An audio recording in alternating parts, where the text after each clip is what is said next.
Bismillahirrahmanirrahim. Assalamualaikum warahmatullahi wabarakatuh. Selamat datang di podcast Guruku Hits. Di sini saya Asri Mahilani sebagai host, dan pada podcast kali ini kami akan membahas mengenai membangun karakter Islami dalam pembelajaran di sekolah. Dan tentunya di sini saya tidak hanya sendiri ya, di hadapan saya udah ada bintang tamu yang sangat luar biasa. Halo Ibu. Hai, Assalamualaikum. Waalaikumsalam warahmatullahi. Gimana Ibu kabarnya? Alhamdulillah, luar biasa dan tetap tersenyum. Alhamdulillah ya Bu. Nah, Bu Galaksi ini ya salah satu guru dari SD plus 1 Al-Muhajirin, yang mana beliau telah mengabdi di Al-Muhajirin itu dari tahun 2003 ya Bu. Ya, betul. Nah, berarti kurang lebih udah 19 tahun mengabdinya. Alhamdulillah, betah dan berkah. Masya Allah, betah dan berkah ternyata ya. Dan beliau juga sebagai salah satu guru inspiratif nih buat kita semua ya, karena beliau ini mempunyai prestasi yang sangat luar biasa. Jadi dulu ini beliau pada tahun 2007 sampai 2008 itu sebagai guru berprestasi di tingkat Yayasan Al-Muhajirin. Nah, tidak hanya di tingkat Yayasan Al-Muhajirin saja, tetapi beliau pun di tingkat gugus, kecamatan, kabupaten, bahkan sampai tingkat provinsi ya Bu. Alhamdulillah, Masya Allah. Nah Bu, pada saat ini ya banyak terjadi kenakalan anak-anak ya Bu. Mereka itu sudah meminum minuman keras Bu. Astagfirullah. Dan penyebabnya itu yang terganggu pada karakter anak tersebut, seperti berbohonglah, mencurilah, bahkan sampai melakukan berbagai macam kekerasan, betul, sampai menggunakan senjata tajam gitu loh Bu. Iya, saya juga baca dan dengar sendiri. Dan itu sedih dan miris ya. Iya, betul. Kita selaku pendidik dan juga pengajar sangat sedih sekali mendengar anak-anak di bawah umur ini bisa melakukan hal-hal yang kurang baik di luar batas wajar ya dari anak-anak itu sendiri. Nah, dari kejadian tersebut tentunya kita sebagai pendidik nih, bagaimana caranya supaya karakter anak tersebut itu lebih baik dan tidak terjadi seperti yang terjadi saat ini. Ya, terima kasih Bu Asri. Sebelum saya ingin menyampaikan beberapa karakter yang bisa kita gunakan dalam pendidikan keseharian anak-anak di sekolah, terutama dalam keadaan BDR ini, saya selaku pendidik mengajak rekan-rekan sejawat maupun orang tua siswa untuk terus memperhatikan anak-anak kita semua, karena anak-anak kita ini sebagai aset ya, aset keluarga, aset di lingkungan masyarakat, bahkan aset negara yang merupakan penerus kita pada beberapa tahun ke depan. Iya, betul sekali Bu. Oleh karena itu, selain ekonomi juga harus dipikirkan bagaimana perhatian serta kasih sayang kita yang diberikan kepada anak-anak, terutama dalam menemani mereka belajar ya dalam keseharian. Oke, kita masuk ke dalam karakter yang ingin kita sampaikan dan mudah-mudahan bisa dipakai terus ya. Ayo para pendidik jangan sampai bosan-bosan ya. Kita mengingatkan anak-anak ada 5 hal. 5 hal tuh yang biasanya harus kita terapkan ya, terutama di sekolah SD plus Al-Muhajirin ini. Saya bersama teman-teman menekankan 5 karakter yang disiapkan. Yang pertama adalah toleransi. Toleransi yang pertama. Apa Ya, itu Bu toleransi. Gimana maksudnya? Nanti kita jelaskan ya. Boleh. Sekarang saya sebutkan dulu ya. Boleh. Yang pertama toleransi, yang kedua adalah religius. Kemudian disiplin, tanggung jawab, dan kerja keras. Ini adalah 5 hal yang 5 langkah ya. 5 hal yang harus kita terapkan kepada anak-anak, diingatkan dan terus disampaikan agar anak-anak walaupun pembelajaran secara jarak jauh, hanya bertemu di layar kaca saja, tapi kita tetap bisa memantau dan menanamkan karakter-karakter baik kepada anak-anak. Oke, bisa dijelaskan satu persatu Bu, bagaimana toleransi itu kepada anak-anak menyampaikan harus seperti apa, kemudian disiplinnya seperti gimana, kerja kerasnya, dan religiusnya itu seperti apa? Oke, yang pertama religiusnya ya. Untuk anak-anak ditanamkan karakter religius mulai dari pembiasaan awal pembelajaran.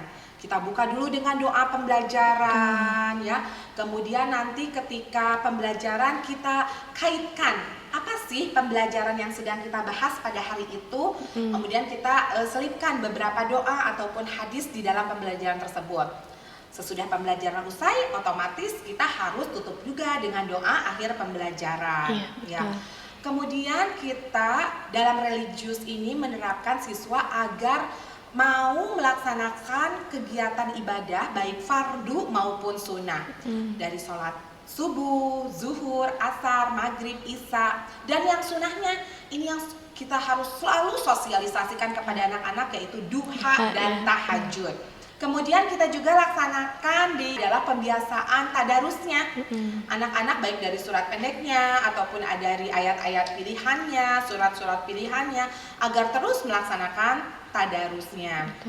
Disinilah ditanamkan ya bagaimana sifat karakter anak-anak biar selalu mengingat kepada Allah, kemudian juga selalu mengerjakan ibadah dengan sebaik mungkin, sesempurna mungkin. Yang kedua, kita tanamkan disiplin.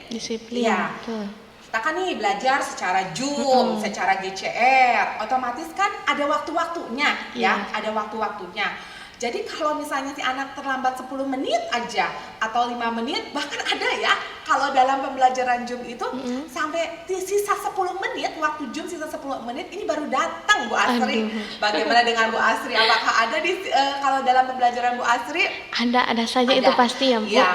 Nah, justru di sini kedisiplinan harus kita terapkan. Ayo anak-anak, kapan waktunya kalian untuk sarapan? Kapan kalian stay tune on di depan laptopnya, di depan HP-nya, biar tepat waktu belajar sedikit-sedikit.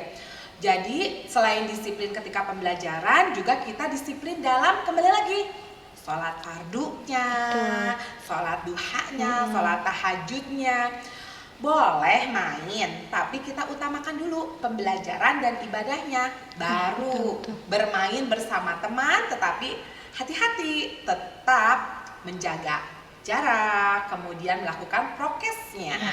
Yang ketiga, tanggung jawab. Dengan adanya tugas, dengan adanya kegiatan ibadah, ayo ini kalau misalnya punya tanggung jawab, cepat-cepat melaksanakan ya.